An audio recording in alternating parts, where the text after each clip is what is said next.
thieves is basically targeting diners in New York City on mopeds. Check it out. Police also searching for thieves behind a rash of recent robberies targeting diners at high-end restaurants. Now, these holdups seem to follow the same pattern. At least two men with a gun, usually looking for one thing: luxury watches. And tonight, Only News 4's Jessica Cunnington spoke with NYPD investigators about what else the crimes have in common.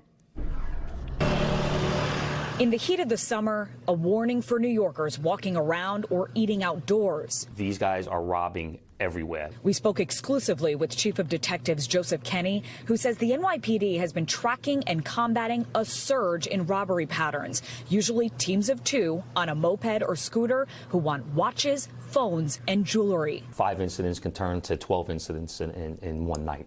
Because what we do see is that they tend to go on sprees. Chief Kenny says this time last year, there were 32 robbery patterns across the city involving scooters. So far this year, there's 116. We're in upwards of 600 crimes within those 116 patterns. This video, one example, showing a group eating outside at a restaurant in Williamsburg late May, and police say the man circling the table there showed a gun and demanded their watches. They handed over two before the guy walked away, cops say, and hopped on a dirt bike.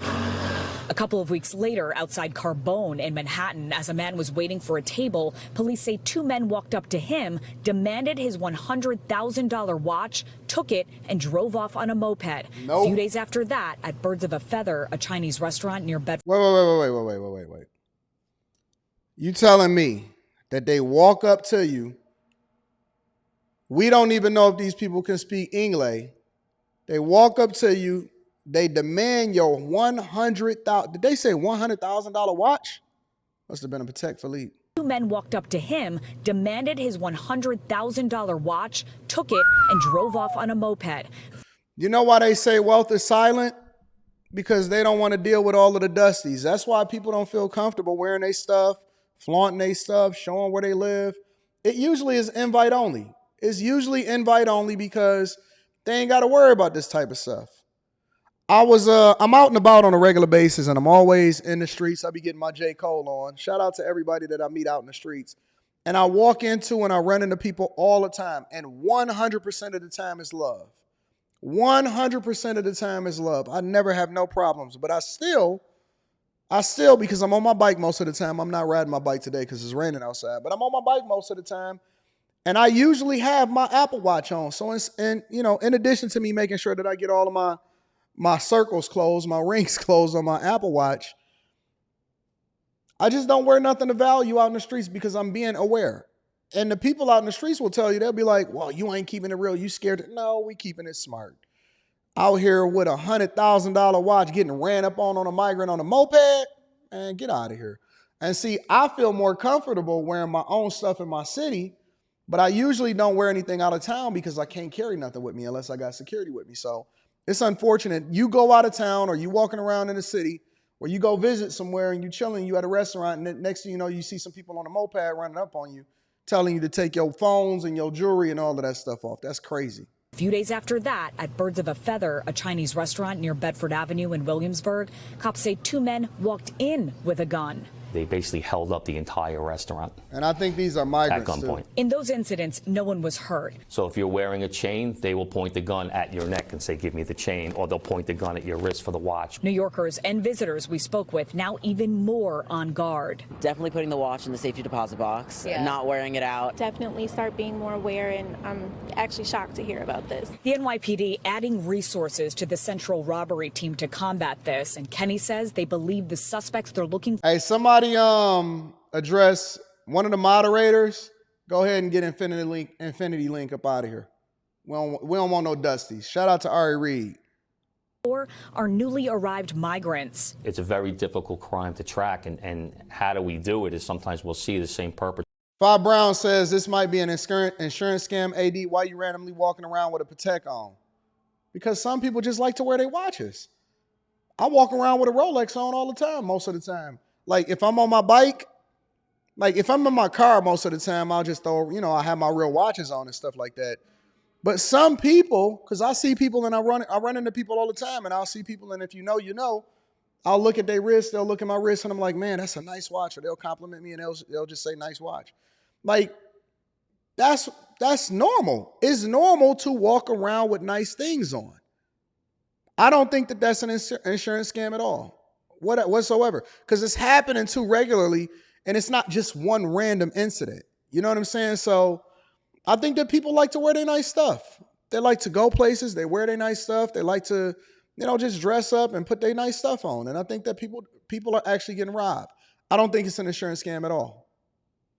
At all. Perpetrator has been arrested 11 times in the last 3 months, and you look at the time, it matches up with the time of entry into the country. Difficult to track, but the manpower and response is citywide. We have a dedicated radio frequency. The message goes out citywide to officers out on patrol what to look for, and they've been very successful. Chief Kenny's advice: be aware of your surroundings.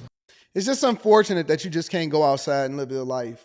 You got to have all of these rules on your life in order to ensure that you don't get robbed and stuff like that. So,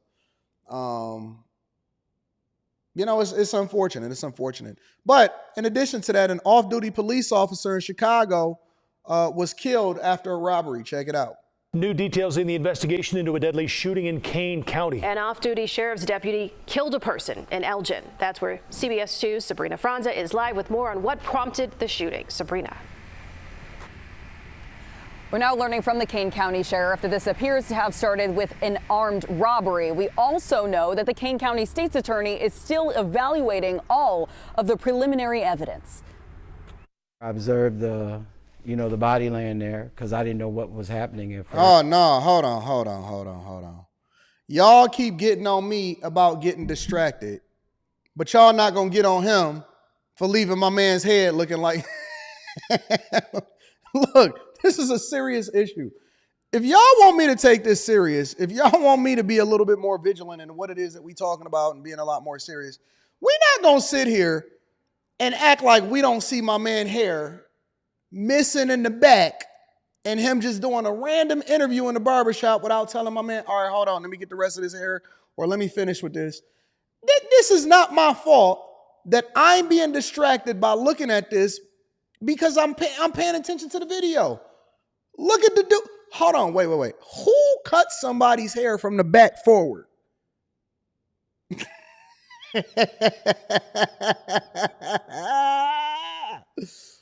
I have never seen anybody get their hair cut from the back forward. Never. I've never seen nobody get their... What barbershop is this? Something barber and beauty salon. I wonder what barbershop this is. Rodney Hunter, you foul. You are foul for doing your homie like that. You are absolutely foul. Thank you, Christopher Simmons. It ain't even my fault this time. That's foul. That is absolutely evil to put a man on the screen like that and get their hair cut. I've never seen anybody get their hair cut from the back to the front like that. That's crazy. What kind of haircut is that? And he got a head full of hair. So what is he doing, a baldy? This is wild, bro. This is absolutely insane. I ain't never seen no junk like that. Fire your barber, dog.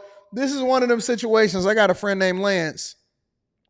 He loyal to his barber, and his barber is Biden's age. And Lance, shout out to Lance. Lance is so loyal to this dude that he be hoping that the barber is not there today, because then he got to keep getting his haircut, because he been getting a haircut by the guy since he was a little kid. So he just been loyal to the dude, and he don't want to hurt his feelings and say, hey, man, you're not really my barber no more. Shout out to Lance, man. This is evil. This is diabolical. But off-duty police officer, let's stay focused, y'all. Rodney Hunter was driving by when he says he saw a crime scene outside of his storefront. When I got here, I noticed all the police officers, and I told the police officer that that was my business on the corner, so he let me come through. Yesterday, just after 4:30 in the afternoon, Elgin police say they got a call to respond to a shooting here at Walnut Avenue and National Street. That's when it's time to retire, bro. You stealing money. CBS News Chicago has confirmed that a off-duty Kane County Sheriff's deputy reading that shot super and chat shortly, killed Chase. someone. That person lay underneath a tent as Hunter approached his business. We just been here like 2 months now, and it's like, look at my man's head. You know, just to see that, it kind of messes you up because people walk up and down the street all day long. Kane County Sheriff Ron Hain told us in a brief statement that he was proud of his deputy that intervened in what appeared to be an armed robbery while off duty. The Kane County State's Attorney has now taken over all responses for the sheriff's office and we're told is still going through evidence. Witnesses reported hearing multiple gunshots and the roads were closed off for hours. Evidence markers littered the ground. Members of the community, understandably, shaken. It was disturbing. We're still waiting to learn the identity of the person who was killed. As soon as we have more information on that and from the state's attorney's office, we will update the story here and on our website. For now, we're another off-duty police officer is killed, and that's unfortunate because every single day they keep trying to tell us. I was looking at a Numar Johnson interview yesterday, and he's talking about how many people are being killed by the police that's black. Man, way more police officers is getting killed by perpetrators than it is the other way around. So be very, very careful and aware of y'all surroundings. And then last but not least, the body of a missing Chicago pastor was finally found, pulled out of a river. Check it out. The body of a pastor who had been missing for a week was found in his car in the Des Plaines River tonight. Our Maribel Gonzalez has been in the southwest suburbs all afternoon and evening talking with family and investigators. Maribel. Joe and Erica, it's been an emotional day here in Rockdale. We were there when the loved ones and the family members of the Chicago pastor were updated on this search, a search and recovery that took hours as investigators were battling several elements: the murky waters, the bad weather, and the nightfall.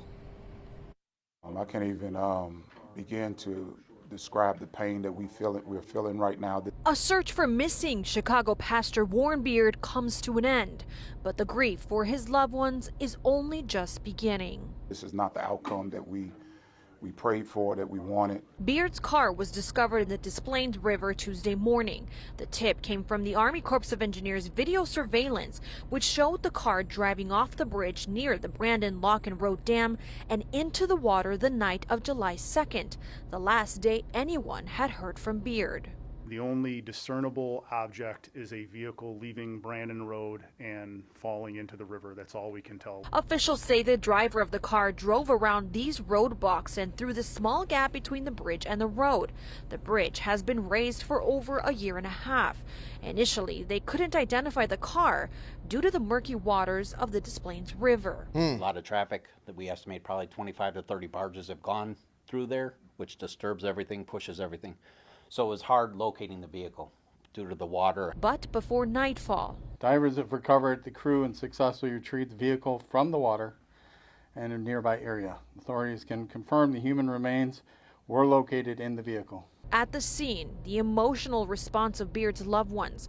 They say they have a difficult time understanding what could have happened. We want answers, and whatever those answers are, we're going to get justice for him.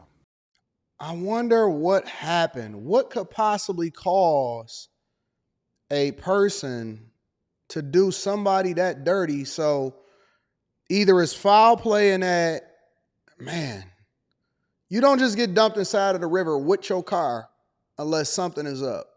Now, I'm not an advocate for anybody losing their life or anything like that. However, that's a lot. That's a lot. So anyways, prayers up for the family. We always want to send our condolences. Ladies and gentlemen, that is your Quick Hits.